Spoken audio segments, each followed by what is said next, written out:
Have you ever wondered how computers work? How do they understand? The answer is programming languages. Today, we'll break it down. A programming language is a way for us to communicate with computers. Just like humans speak different languages, like English, Tamil, or Hindi, computers understand programming languages like Python, Java, and C++. But computers don't understand human language.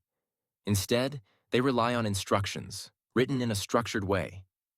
Programming languages help us write these instructions in a way that both humans and computers can understand. Let's see how a simple Python program works. We can run Python directly in a web browser. Just search for an online Python compiler and open any website like Programiz or Replit. Now let's type a simple Python code.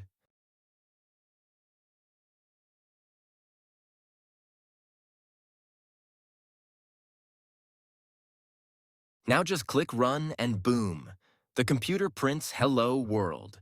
This is how programming languages allow us to give instructions to a computer. Each language has a specific use. Python is great for AI, JavaScript powers websites, and C++ is used in game development. Whether you're building websites, apps, or even AI, coding is an essential skill for the future. Thanks for watching this video, and don't forget to subscribe DB Polytechnic TKM.